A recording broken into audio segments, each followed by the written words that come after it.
Hey, what's going on? It's Doug Cunnington here, and this is The Doug Show.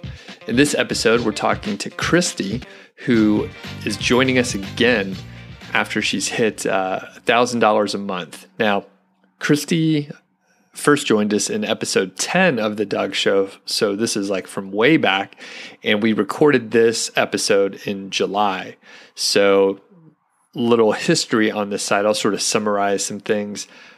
She started the site in October of 2018, and within like 3 to 4 months, she hit her first $100 month, which is a little bit ahead of schedule on average, which is awesome, right? So it's really good to do that. And I know Christy is, she's a bit of an overachiever. She may actually even be listening to this at some point. So I know she was pleased that she was a little bit ahead of the curve. Now, after about nine and a half months, she's hit this $1,000 per month mark. And by the way, we recorded this in July. So that's after, like I said, about nine and a half months or so. And basically, her income has continued to grow. So like I said, we recorded this in July, and it takes a little while for these to be published because I work ahead of schedule a little bit. So it's a little bit dated, a couple months late, or not late, but it's a couple months after we recorded it. So we kind of, take it from the top. We do some review, talk about things that Christy has learned, and so on and so forth. Now, I'll warn you, there's a little background noise, but it sounds, peaceful. It's actually birds and stuff in the background. Christy was outside on her porch or something like that. So there are magpies making noise out there, which is kind of funny because my dog, Georgie, who actually knows Christy, Georgie is like obsessed with magpies. There's not too many like right where we live in the neighborhood here, but in our old place in Bozeman, there were magpies all over the place. In fact, Georgie knows the word magpie, so I shouldn't even say it too loud right now. She may come in here. So anyway, that's enough about Georgie and magpies. So we'll hear from Christy, and then we also have a listener question that was sent in by Daniel. And by the way, if you want to have your question featured, I would love it. So you could send an email, feedback@doug.show, or you could leave a voicemail, which is a little more fun and exciting. That way I don't have to read your question. You get a little shout out and all that sort of thing. So Daniel, thanks for sending in the question, and let's shoot it over to the interview.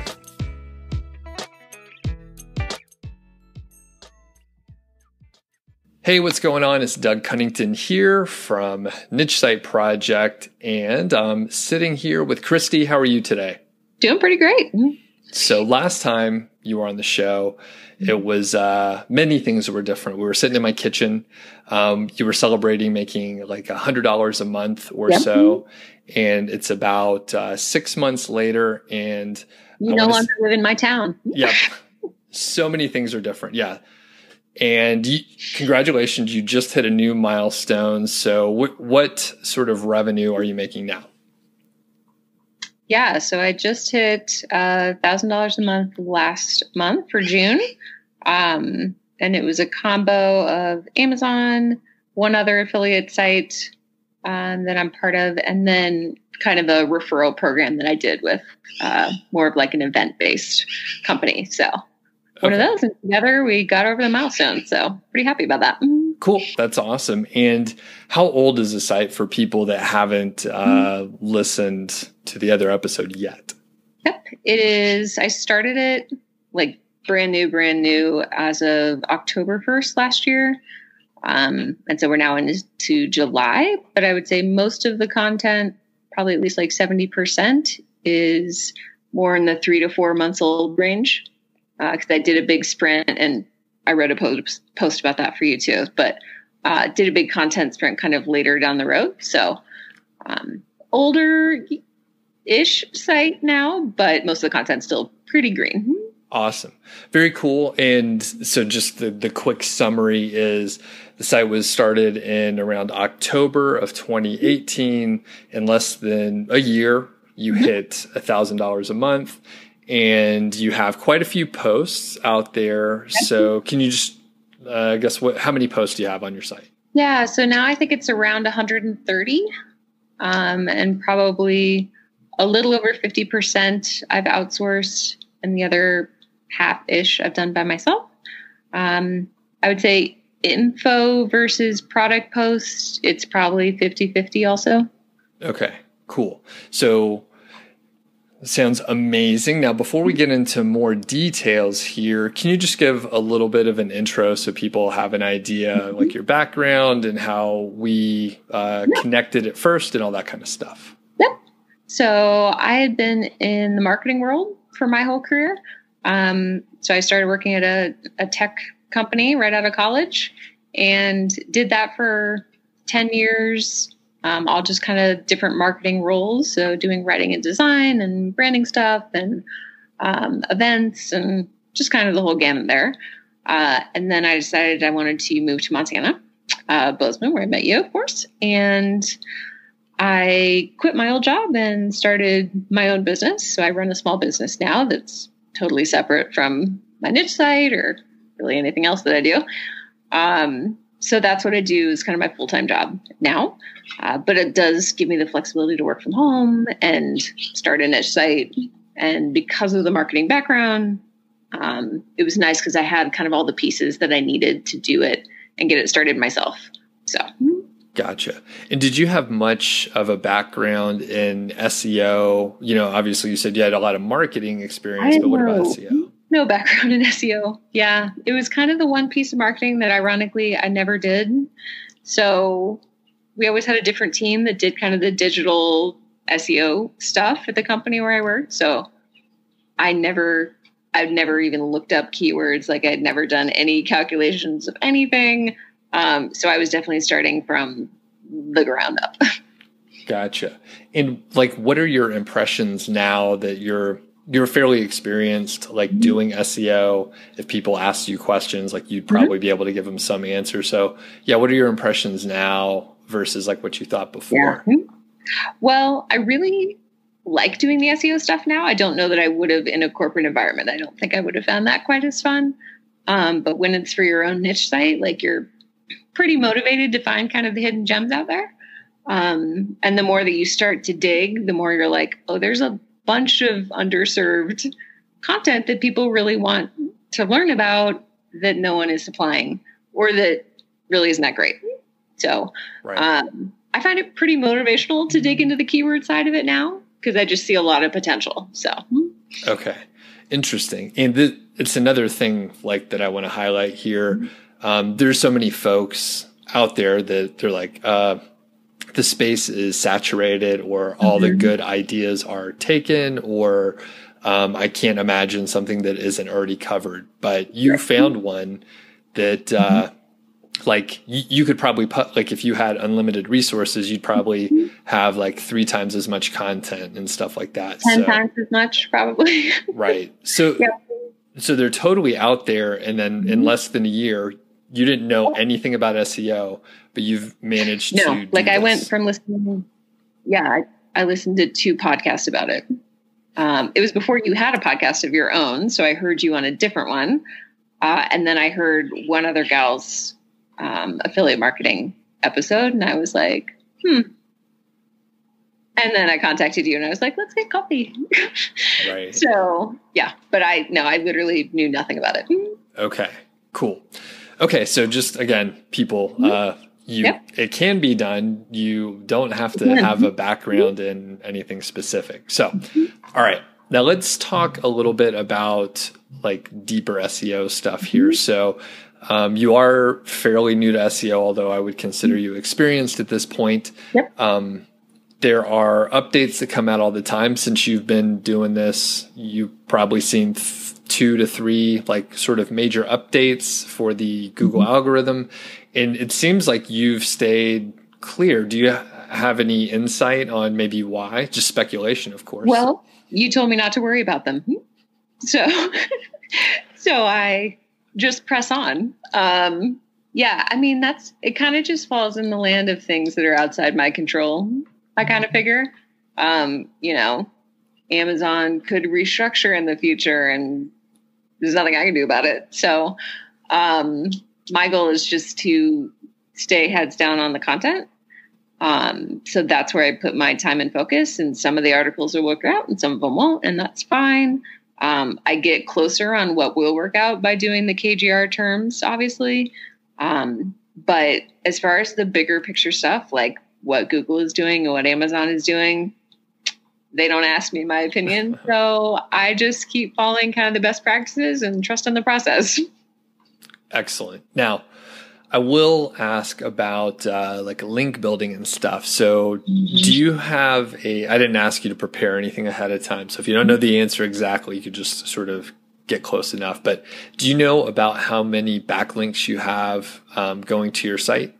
So kind of a next project on my list is really digging into the backlink stuff. So the last time I think that we chatted, the goal was, try to get 30 to 50 kind of intentional backlinks.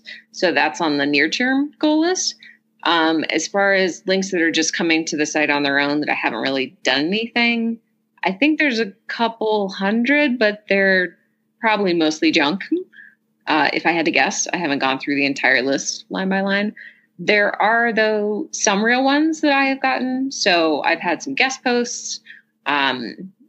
I initially started out kind of working with some bloggers in my space, ones that had a website presence so that they had somewhere that they could post about it. So I would say ones that I've intentionally gone out and gotten maybe in the 20-ish range. Okay. Just kind of people that I featured in blogs or guest posters. Perfect. Okay. And I mean, that's great because some people, my observation is they'll publish a few posts or maybe a lot. Maybe they'll publish 100 of them. They'll start getting traffic and they see that that's working. Like it's very clear. You publish content, people land on those pages, very clear. The guest posting stuff, getting links, there's a pretty big detachment in the time frame and the direct sort of like relationship. So some people will, let's say they'll do 10 guest posts, but they don't see any impact for say 4 to 8 months or something. And then they're like, that didn't work. So then they stop and then they've plateaued. So I think that sort of the 20, 25 range is kind of like once you hit that point, like you kind of have enough to like play ball, I guess. So. Well, and I just kind of think about it. I think when we initially discussed backlinks in general, it's just like building the authority of your site if you're getting the, good ones. So that's something I just want to do anyway, even if it's not like a direct correlation into a huge traffic bump, right? It's just good to have that, I think, because people are sending traffic to your site because they like what you're doing. They like what your content is. That's good. It's also, it's boosted a few specific posts too that were guest posts with people that have larger followings, obviously. And that's always good. Especially if people are typing in like my website name instead of clicking on a link even. So if someone features it in a video or things like that, like that's really good, I think so. I agree. All right. So as far as like content, you said you were writing about like half of the content out there. So that indicates you probably like the topic. So do you think that's like an important thing when someone's trying to select their niche and some of the keywords and stuff? I do, because I think to keep myself motivated, it has to be something I like. I think that when I start a second site, that will be less important, because I'll kind of have my baby that I actually am really passionate about. And the second site might be one where I'm a little less knowledgeable on the topic or a little less interested in the topic, but I just think it's an underserved niche. But you probably remember when I was picking a niche and I was on the struggle bus trying to figure out if it was like good enough or if it was too crowded, because it's kind of crowded, but and I was just back and forth. And then at the end of the day, I was like, but this is what I want to blog about. So I'm just going to do it because this is where I have all my ideas and it motivates me. So awesome. For me, It was important. Cool. And I guess at this point, do you have any other like things to add that may be interesting for people, either about your process or your approach or the site or whatever? Yeah. I would say I've written a couple things for you on a few topics that I would have found helpful too at the beginning. So on, the first time that I hired writers that was a new experience for me too, doing that through UpWork. And I did a big content sprint with them that was, I don't know, 70 or 80 articles. Going forward, I'm in the midst of adding like an FAQ section with shorter posts. So more so for keywords and phrases that just don't warrant 1,500 words, so as much as that's kind of my ideal baseline length for a blog post, there's also plenty of keywords out there that just don't warrant 1,500 words. So I want to put those into kind of more of a structure and make it into an FAQ section. So that's in the works. Cool. That totally makes sense. And just a little note on the FAQ section. Mm-hmm. So I put one on Niche Site Project because I was doing all these live streams and people basically were asking the same questions. Now I created the page so I could send people there. I don't know how many people actually go there, to be honest with you. I've been there. So some people do. The important people go there. There you go. But most people are lazy and they don't go there. But the point is, I did zero keyword research. Mm-hmm. I didn't need to. I knew people wanted to know that info anyway. And then I just wrote the shortest answer that I could because I know that it didn't matter, right? In fact, most of those have zero, like they wouldn't even show up. They're very long, like phrases, but I could see like a huge spike, not a spike, but like a huge like uptick in the number of keywords that my site ranks for after I published that. Nice. So it was like tons of long tails. It was very like intentionally interlinked and all that stuff. So I think it'll end up being a great resource that like people will link to because it's a good resource. Well, and doing the internal links on my own site, those things are kind of ripe for being internal links to me. So those are things where I may not want to do 500 words on that little piece of content within another post, but if it stands alone and it's semi-related, I do a bunch of internal linking. So awesome. Very good. Now, do you have questions for me so we could like turn this around? And I know we have some details that we can't share here, but if you just want to like flip it around and start asking me questions, go so for I it. think, for me, it's kind of what does the next phase look like as I'll obviously keep going with content, right? So I'll keep doing everything that I'm doing. But it's kind of like, what do I do now that I have some actual data built up? So I have several months of good data. I now have, I could tell you what the top 20, 30, 40, 50 articles are, right? So now that I know that, what kind of up leveling of that content do I go back and do versus working on new content? We've talked about that a little bit and I'm starting to dabble. But just kind of getting your thoughts on where's the right place to spend your time when your site is at this stage to kind of get that hockey stick, to continue. Okay. So the good part for me is there's no like real right answer, I don't think. Mm-hmm. There are wrong answers. You could say that too. I was going to say there are only wrong answers to this, or there are only like partially right ones.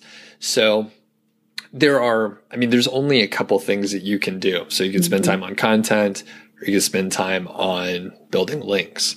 The content side, you have covered fairly well. You're publishing new stuff. You have tons of keywords.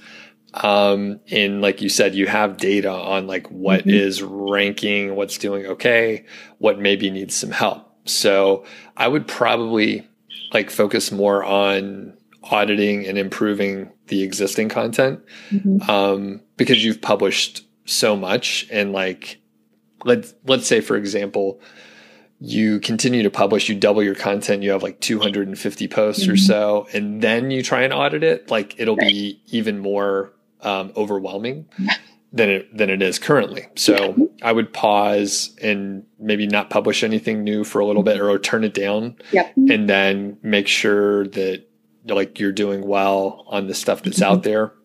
Like you already mentioned, focusing on the top 20 posts or the top 20% or whatever to give you a little bit of like prioritization.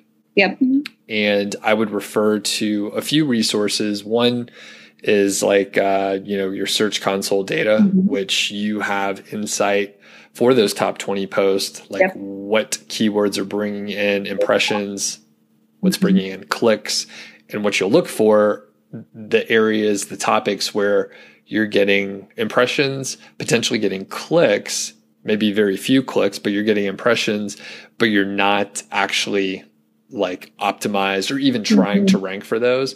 Right. Just by adding like a little content about that topic, you'll probably be able to, rank immediately.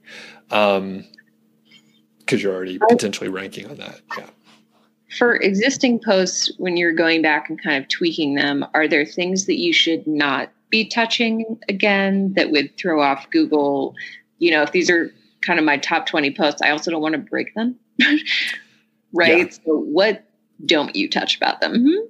So my rather arbitrary rule that seems to be working okay, and no one's told me it's like totally messed things up for them. I try not to delete more than maybe like 20% of like the whole thing. In fact, I rarely delete anything. I'm mainly just like editing, like copy editing it to tighten it up, clean it up. Sometimes, especially if you didn't write it yourself, there's going to be some fluffy, redundant phrases that you could just, clean up. You're really good at that. You actually edited some of my stuff before, and I was like, man, I like that part. Yeah. So you could go through, edit it, tighten it up a little bit. So that's generally like the risk, right? If you were to remove like a whole section, you're like, oh, don't do that. I wouldn't really change up the subheadings too much. You can, again, tighten them up, make it a little more, snappy or like copyrighty or something like that. But generally you're adding content. So adding content is almost never going to mess it up. Okay. Further, like you're adding content based on like data that you have. So you're not like guessing. You're like, hey, this person is also interested in milkshakes, right? I was just thinking it's very hot here today. So I guess I was just thinking of a milkshake. It sounds good. So improving content is probably where I would go first. And some of the easy stuff, like you could even find like tutorials and blog posts on, reviewing your data in the Search Console and then seeing like, oh, do I need to like change the title, the meta title, so that it targets a term a little bit better that maybe you're ranking for, but maybe you didn't know you were going to rank for. So just changing the title can improve your click-through rate, right? So let's say you're ranked number 5. You change the title, you make it like, don't make it clickbaity, but for the sake of this example, you make it really enticing. And then, Google wants people to click on it. So you'll move up in the rank, not by changing the content, but by just changing the title. So sometimes it's like, all right, let's audit the titles. Let's do that first. It's really fast. And then maybe you go back and start adding, 200 words based on, the criteria that you see in the Search Console. Would you add, it feels like an easy place to add would be for articles that don't already have an FAQ section at the bottom of the article itself. That is an easy place. Yes. Would you agree to that? Yeah, super easy. Yeah. Add 5 or 8 questions, 100 words each. All of a sudden, you've added whatever, 15 or 25% more content. And it's like each one of, you don't even have to do it all at once. You can like, you can do three FAQs for one, depending on how much time you have that day or whatever, and then keep going.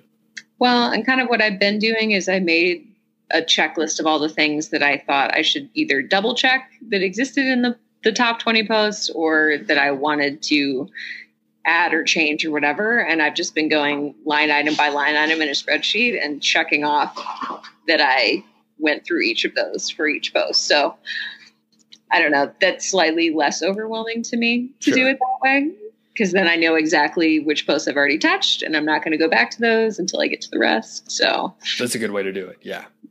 And you can do it in front of the TV, which is great. Yeah. Okay. So the other thing I would look at, and this is, I think part of it is my fault from like just the content I produce and me promoting, the keyword golden ratio and like the fact that you don't have to have backlinks. But if you have backlinks, it's way better. All right. So I don't emphasize that enough because I need to get people in the door. But now that you're here, backlinks are really helpful. And most of the time, actually a few people that I was coaching, they're like, like, I think I should start a new site. And I'm like, you're ranking like number 3 for most of your terms. Like if you start a new site, yeah, you can incrementally like make a little bit more money. And it feels good to start something new, but you're talking about a year, 8 months or whatever. Right. And I was like, build links, like build a lot of links. And there's so many ways to do it. I mean, you came up with like a ton of creative ways to do that already. Which we haven't even talked about publicly, which is fine. If people are interested, they can leave a comment on the video or shoot an email to feedback@doug.show, and then I'll know. But I was going to say, do you feel like you're ranking as high as you can for as many terms as you feel like you can rank for?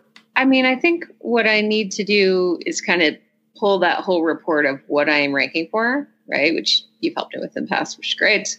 To get a better sense of it. So I've kind of tried to stay out of that level of detail initially because I don't want to be checking stuff every day instead of actually doing stuff every day.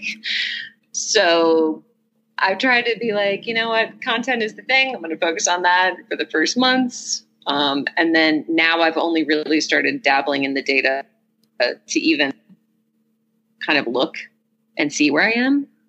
Just because I didn't want to demotivate myself in the midst of trying to produce so much content. So I don't know if that's right or wrong, but that's what I needed to do. I mean, you're doing this as fast as like, I could have hoped. Fast as I can. Yeah, right.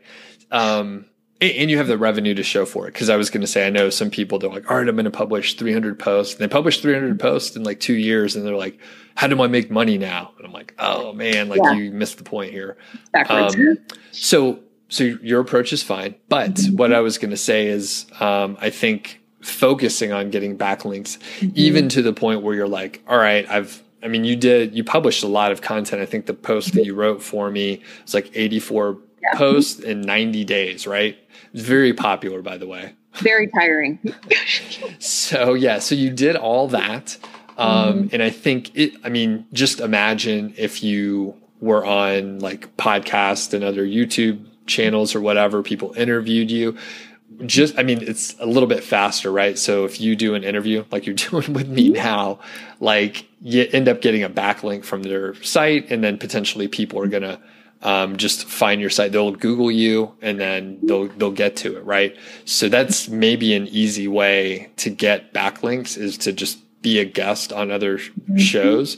Aside from the fact, right, like you could guest post and stuff, but like honestly, podcasts are an easier route. Yeah, I haven't done that at all. I haven't, ironically, written a guest post for someone else in my niche, which I could do. Right.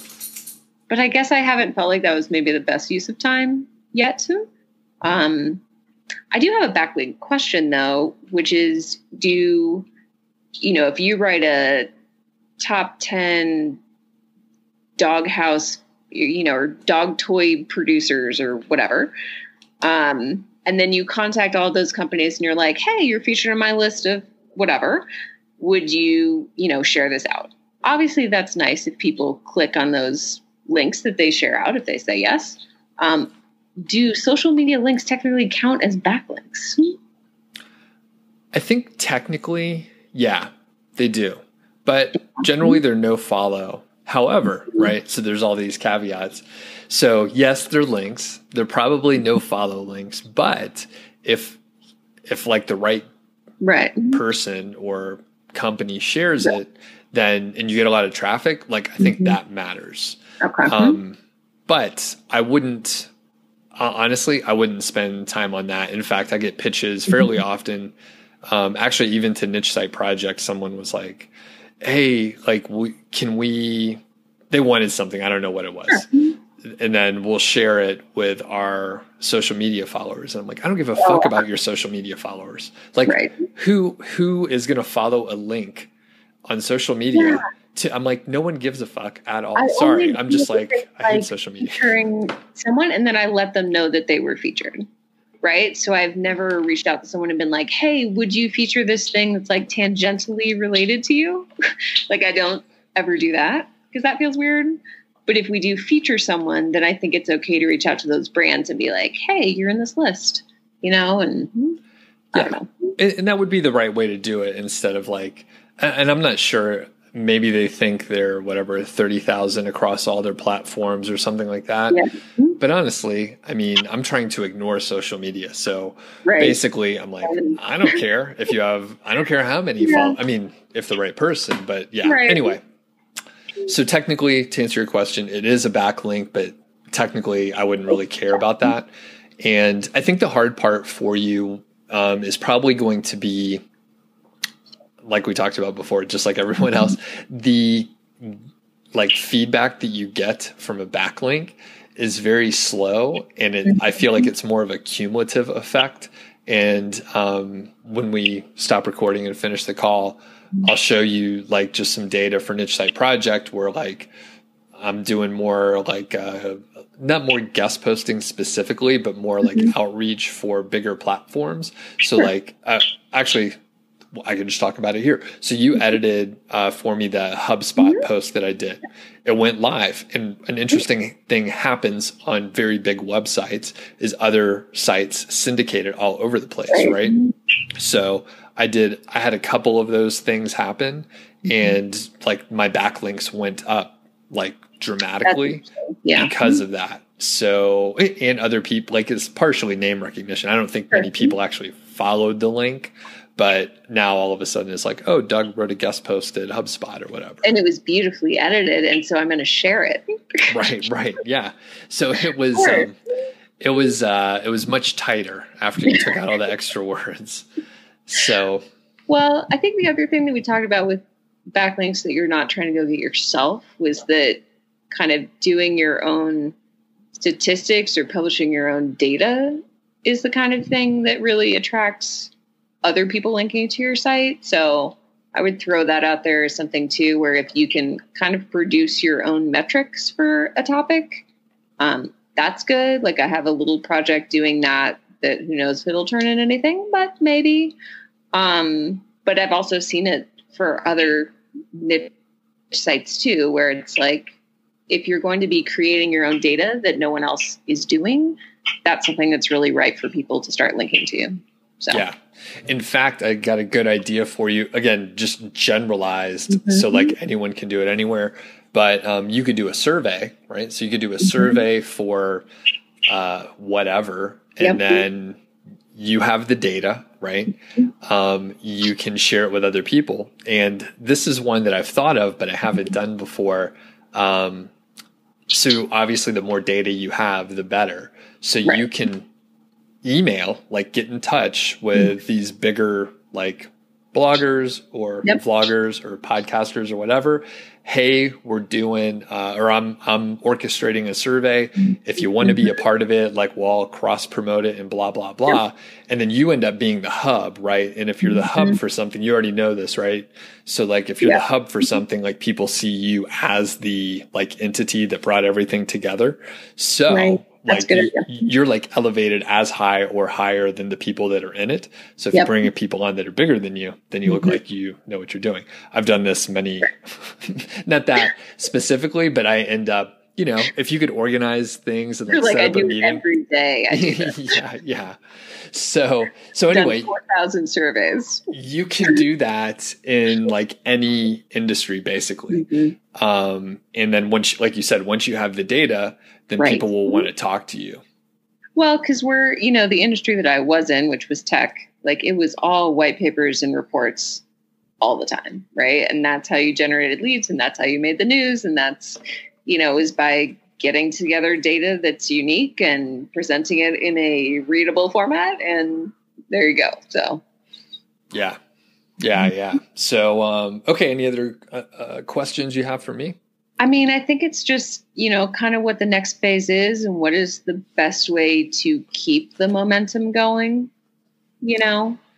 That, every month you start from scratch, right? So every month you're like, well, it worked last month, but is it going to work this month? So kind of what do you think are the best places for your time outside of uploading existing content? Like, what else should I be doing at this point? So unfortunately, it's very boring. So again, like just I keep leaning to cook my content. Yeah. Well, it's like improving the content, maybe adding a little bit more, and then getting the backlinks. So it's hard, right? Because like whatever you pick, you won't know the alternative. Right.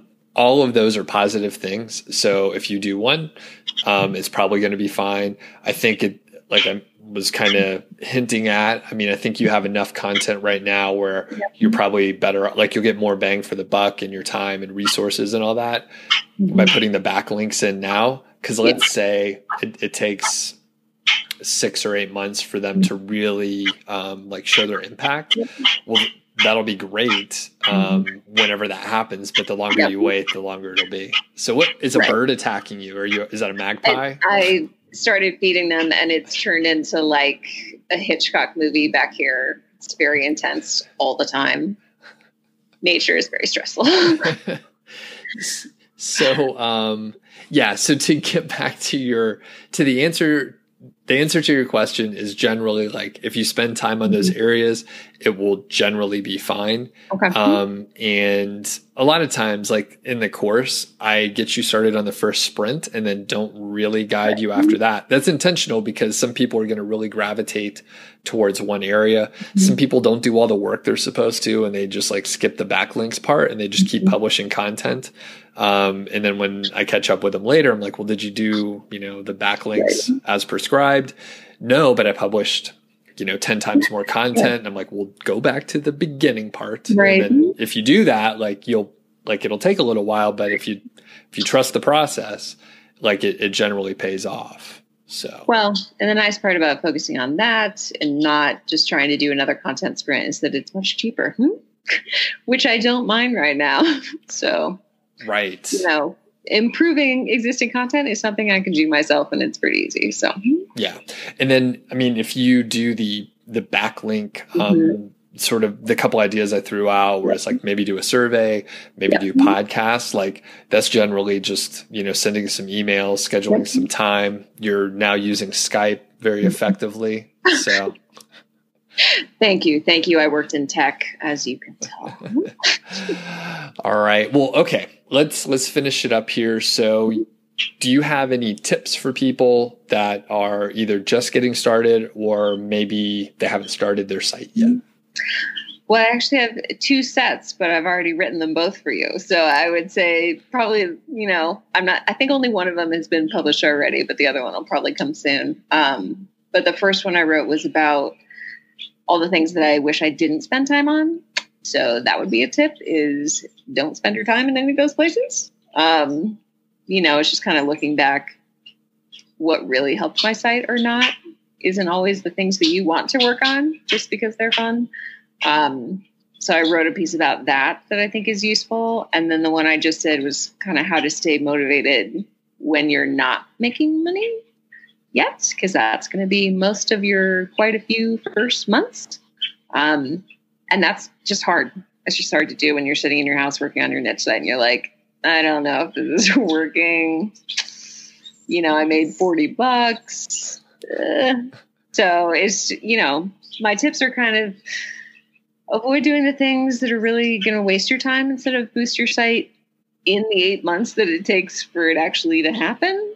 And then, even now crossing $1,000, you go back every month and you're like, yeah, but is it going to work this month? So I probably need to reread it myself and be like, yes, it's going to work. It's fine. So trust the process and just press on. Awesome. Well, thanks a lot, Christy. I appreciate the time, and I'm sure we'll have you back on in probably a couple more months to see what's going on. Yeah, when I hit $10,000. All right. Yeah. You got a 2-month time limit. Yeah. All right. Thanks for all the help. All right. Thanks.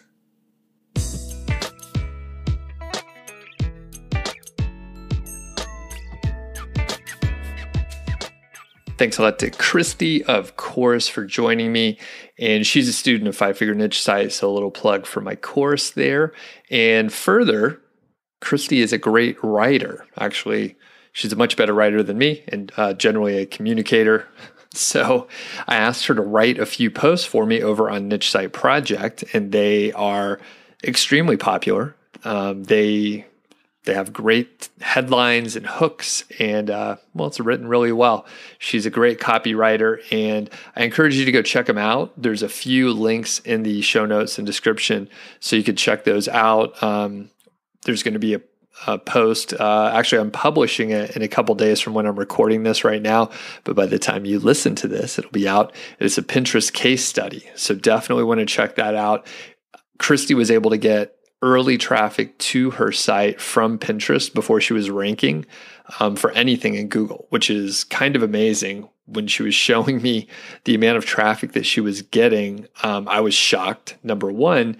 And it was interesting because she was getting like 75, 80% of her traffic from Pinterest in the first, say a couple months or so. And then once the SEO kicked in and she was ranking for her keyword golden ratio terms, then the organic search traffic took over that 75, 80% of the traffic contribution. And then, there's still traffic coming from Pinterest, of course, but she's just getting way more traffic now. So anyway, thanks a lot to Christy. Do check out her posts over on Niche Site Project. They take you from, the Pinterest case study that I mentioned. She also has a post on what not to work on, right? There's a lot of things that actually there's endless things that you think maybe you need to work on. And she sort of breaks it down after, a year in this affiliate marketing area, things she realized that she could ignore. So kind of a good thing if you figure out what you can ignore. Now let's send it over to Daniel, who sent in a voicemail. By the way, please leave me a voicemail. Super easy. You could call on your phone or whatever. The phone number is in the show notes. I don't remember what it is off the top of my head, but you could just click it and go boop, boop, boop, boop, boop. And then, give me a call. It's not actually my phone. It's it's a voicemail number. So you can't reach me, but I could text you back. Whenever you send me a message, I text you back. I'm like, hey, thanks, Daniel, blah, blah, blah. I'm going to do this show. Appreciate it. All right, let's hear Daniel's question.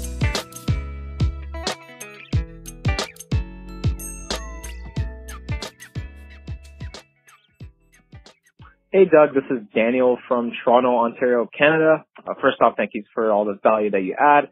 My question to you is, I know that a lot of courses, they mention guest posting as an effective way of getting backlinks. And a lot of courses mention that you don't have to pay for backlinks when you guest post. However, all the responses every time I run campaigns, people are asking anywhere between $50 to $150 for an editorial or publishing fee.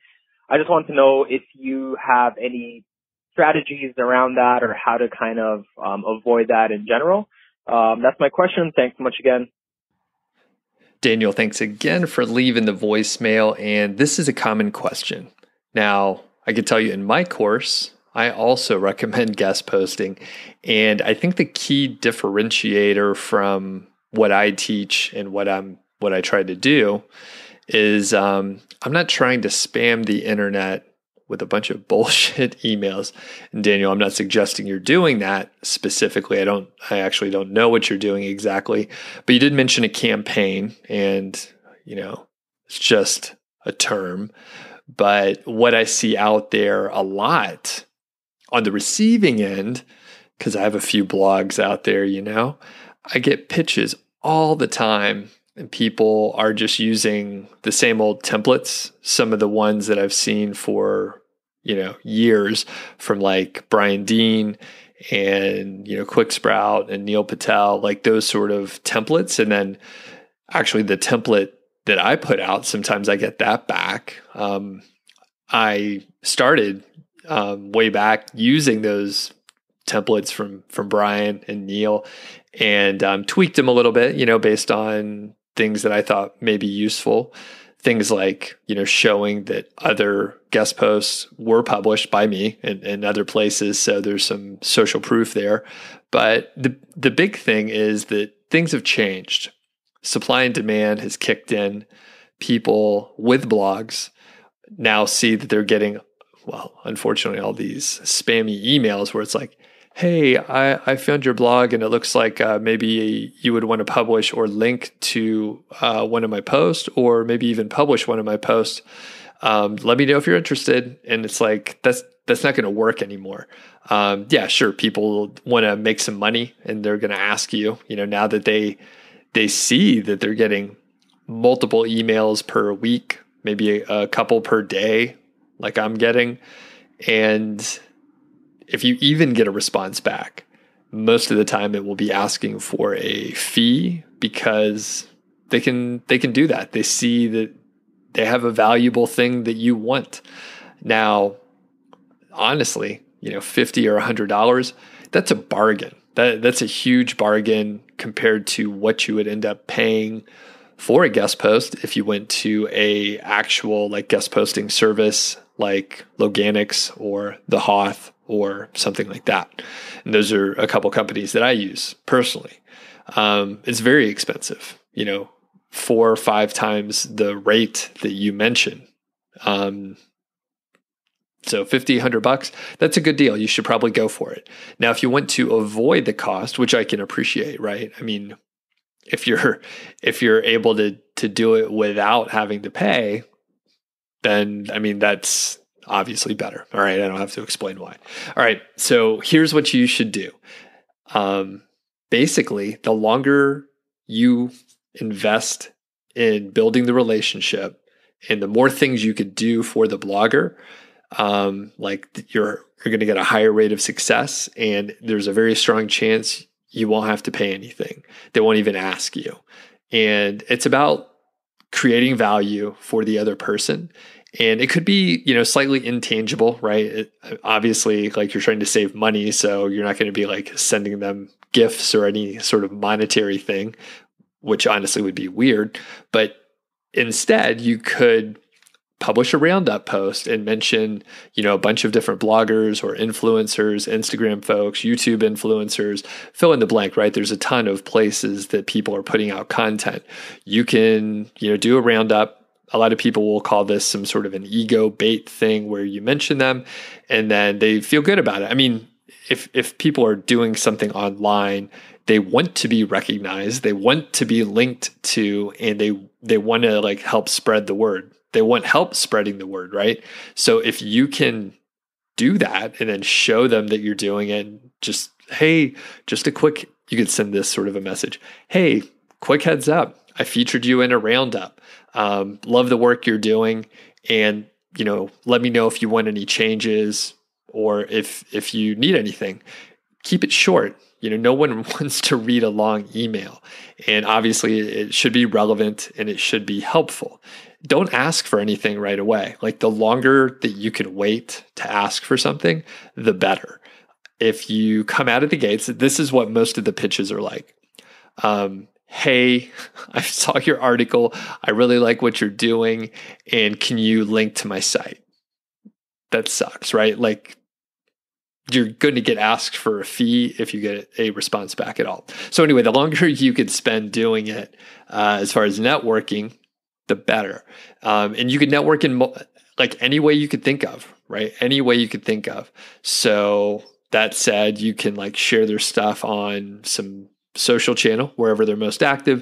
You could do it on Facebook, Twitter, Instagram, wherever. You could do blog posts mentioning them. If you're active on YouTube, you could do a YouTube video about the person and mention them, or do a roundup video where you mention your favorite 10 bloggers or whatever. The point is like you're giving and providing value to them, so that, I mean, it's the rule of reciprocity, right? Like if you're doing something nice for them, they'll feel slightly like obligated, right? They'll feel slightly obligated to help you out in the future. If you could do a few things, right? Like I said, you share a couple other things on social, you go ahead and feature them somewhere or another. That's great. You can link to their site, link to their site, maybe not even in a roundup. And the other thing that I always talk about is blog commenting.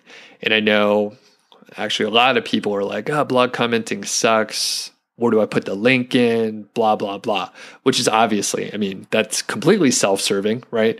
If you're like, where do I put my fucking link in? Right? Of course, that's going to be marked to spam, especially if it's not relevant.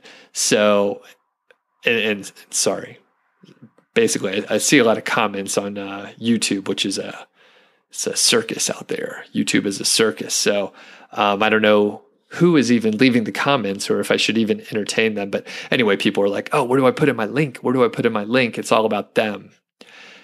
So if you just leave comments where you're like engaged with the blogger, you're nice, friendly, compliment them, ask them questions, it's like dating or something like that. You got to ask some engaging questions, but don't be too weird or forward. And then, after some time, they'll recognize you. They'll recognize your little avatar, your name. They'll see potentially emails from you where you're like, hey, I really love that post, blah, blah, blah. So again, this is all like networking and helping out and being generous before you're asking for something. And again, I'll just reemphasize, if the fees are $50 or $100, like that's cheaper than, having to hire a service because there's a lot of overhead with the service that they have to pay for. Probably, I don't know this, but probably a lot of the services out there are indeed paying fees, like placement fees. And they have, a lot of relationships out there with different bloggers, and they're able to, find a niche that's relevant, find a blog that's relevant, and get a link on a site that's relevant to the topic that you're trying to link to. So anyway, Daniel, I hope that helps out. In summary, you want to spend time building that relationship and networking, and don't be like one of the people that are just asking for something. If you give a little bit more up front, then people will be much more happy to work with you. And one other thing I'm going to pepper in here: don't use the same, Google advanced footprint searches, right? So if you're looking for a quote, right for us page, or if you're looking for the same footprints that everyone else is looking for, and by footprints, I mean like people search Google and try and find blogs that they could guest post on. So maybe you try and find a blog that publishes other guest posts, and you're like, okay, if that blog publishes guest posts, then they'll maybe publish one of my guest posts, which is the logic is fine, but the problem is it's a crowded channel. That's what everyone is doing. And just because, for example, I publish guest posts occasionally on Niche Site Project, but I could tell you when I get pitches, and I get them like every single day. So the punchline is, if you could figure out like an original way to find people to network with that do have blogs that you might be able to guest post on, then you may be dealing with a much less crowded channel. And I could tell you that I have been able to publish, I don't have a full tally, but I would say over a dozen, maybe up to 20 guest posts on sites that don't publish guest posts. And you could imagine that guest post is probably a little more valuable because there are very few other guest posts on that site. If you are publishing a guest post on a site that has like 80% guest posts, by the way, don't do that. That probably means they're just taking a lot of money publishing these guest posts. But basically, like, it's a little more valuable if it's a more rare and maybe more relevant sort of blog. So think outside the box, like try to do something a little bit creative to find a less crowded channel. Like this may not apply to everyone, but like if you could figure out how to be on podcasts, that's a great way to do some link building, because usually there's a page for the specific podcast episode. So if you're just a guest on podcast and you could talk about like whatever the topic is, then you get a lot of links back to your site. That's great. You could even get like links to inner pages if you point out like, hey, I did a buying guide on, getting a beer brewing kit. Like, here's the link it up in the show notes. So you could think outside the box. You could do this potentially for like YouTube channels too. So if you just do things a little bit differently and, take that time to network, you'll probably be in much better shape. So thanks a lot to Christy. Thanks to Daniel as well. Call up, leave me a voicemail. The number's in the show notes. And if it's, if it happens to be the first episode of the Doug Show that you're listening to, thanks for checking it out. I encourage you, number one, go back to episode 10. You could hear Christy's interview when she hit $100 a month. And then, there's a lot of other success stories. So do check them out. And if you haven't subscribed to the Niche Site Project email list, that's something you should do. Go over to nichesiteproject.com, click the green button. You can enter your name and email address, and then I'll send you all my templates, and you'll be in my autoresponder series so that you'll be able to, see some of the best stuff that I published over at Niche Site Project. You know what? Let's finish it up. We'll catch you on the next episode.